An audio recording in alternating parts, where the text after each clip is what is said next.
El otro día vi Poor Things, Pobres Criaturas. Es una peli que, a ver, bien, me gustó, pero es una peli rarita. A mí me lo pareció, al menos. Está dirigida por Yorgos Lanthimos y en ella actúan Emma Stone, Mark Ruffalo y Willem Dafoe. Y está basada en la novela homónima Poor Things, escrita por... Espérate, que el nombre se las trae. Alasdair Gray, traducida al español como Pobres Criaturas, que yo en su momento pensé, pero a ver, thing no es cosa, no debería haberse traducido como pobres cosas. Ya están los traductores poniendo los títulos que les da la gana, pero resulta que, según Google, una de las acepciones de thing también puede ser criatura, así que digo, vale, me callo. Es que a ver, Rosemary's Baby, La semilla del diablo, The Parent Trap, tú a Londres y yo a California.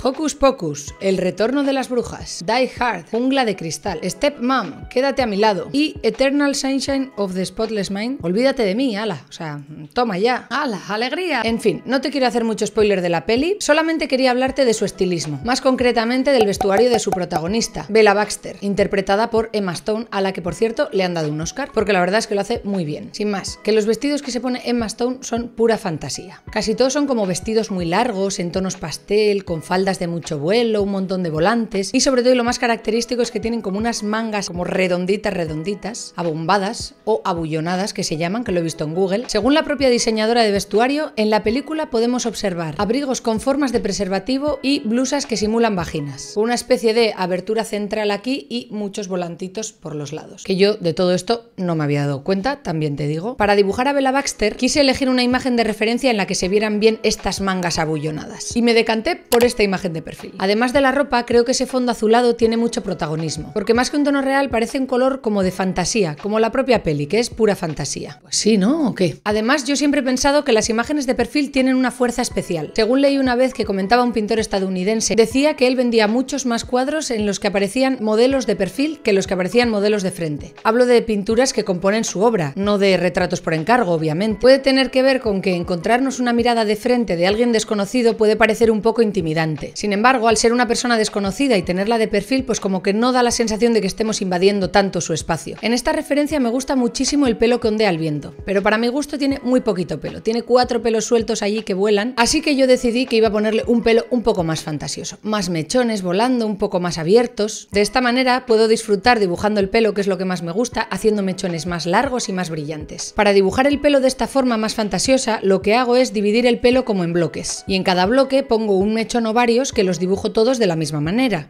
A ver, vamos a hacer una pequeña prueba aquí con la tablet. Lo que te decía, voy dividiendo el pelo como en diferentes bloques, luego en cada bloque pongo pues unos mechones y cada mechoncito lo hago de la misma manera. Voy haciendo líneas muy finitas desde los extremos hacia el medio, que sería la luz. La luz tampoco está de forma recta, sino que algunas líneas llegan hasta más arriba y otras un poco menos, dándole la sensación de pelo.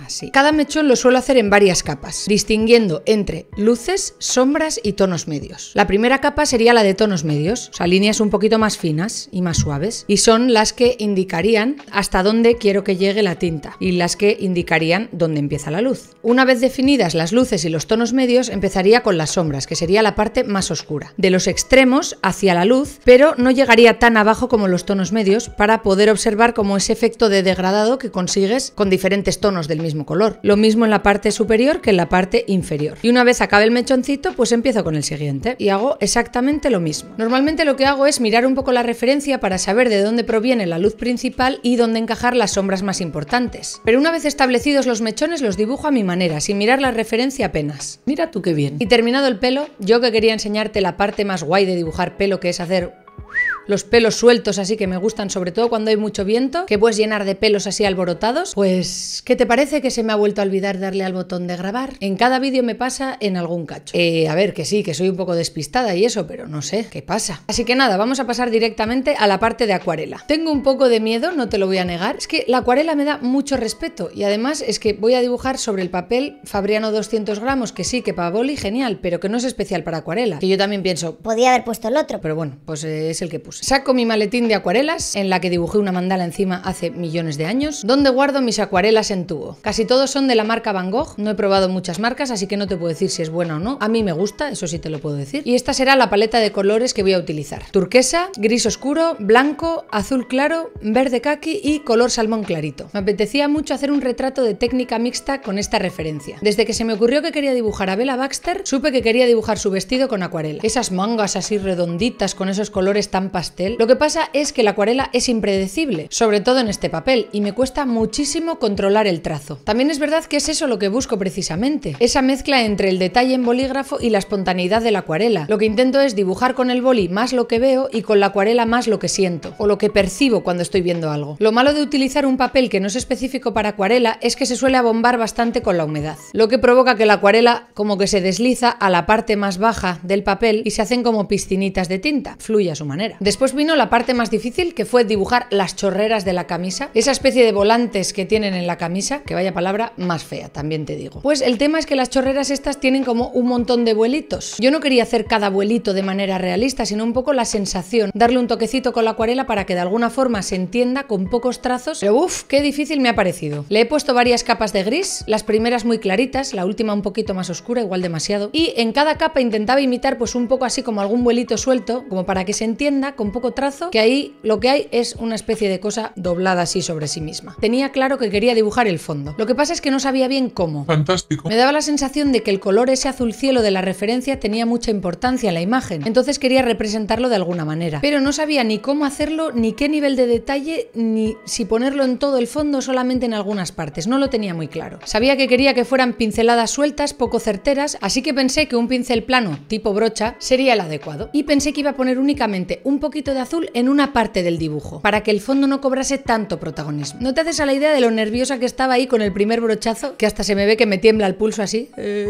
Finalmente decido que quiero dejar esa mancha de azul al lado de la cara de Bella Baxter, como para que se entienda que hay un fondo azul pero tampoco cobre todo el protagonismo. En el otro lado, en la parte del pelo de atrás, decido que quiero dejar el folio en blanco, para que el cabello cobre más protagonismo y se vea bien el vuelo del pelo, etc. Dejo caer unas gotas azules y otras un poco más grises azuladas, así como en la parte baja donde está la manga bullonada, pues algunas gotitas y manchas del mismo tono que la manga, y dando el dibujo por terminado lo firmo. Pero pasado el tiempo me doy cuenta de que hay algo que me gustaría cambiar. Mi intención al pintar únicamente una parte del fondo en azul era darle más protagonismo a la manga abullonada, pero viéndolo ahora con un poco de perspectiva me da la sensación de que he conseguido el efecto contrario. La vista sin querer se va más a la parte azul del fondo que a la manga. Me doy cuenta que si repartiese el tono azulado de manera más homogénea por todo el fondo dejaría de cobrar tanto protagonismo porque ya se haría como una masa más uniforme, y la vista sí que podría ir más a la manga y que sea lo primero que nos llame la atención, porque hasta ahora lo que pasaba era que la mancha azul inevitablemente hacía que la mirada se nos fuese hacia allí. Una vez seca la obra, creo que ha sido un acierto haberle pintado todo el fondo de azul. Ahora sí que conseguimos que la manga bullonada tenga la importancia que se merece. Pues este ha sido el resultado final. Si no has visto la peli, te recomiendo que lo veas, Pobres criaturas, porque está muy bien. Y sobre todo vas a poder disfrutar del vestuario que lleva ella todo el rato, que es una pasada. Muy dibujable, por cierto. Igual te animas incluso a dibujar alguna de las escenas. ¿Quién sabe? Yo estoy muy contenta con el resultado de la mezcla entre el realismo del bolígrafo con, pues eso, la espontaneidad de la acuarela, que es más dibujar el sentimiento más que la realidad.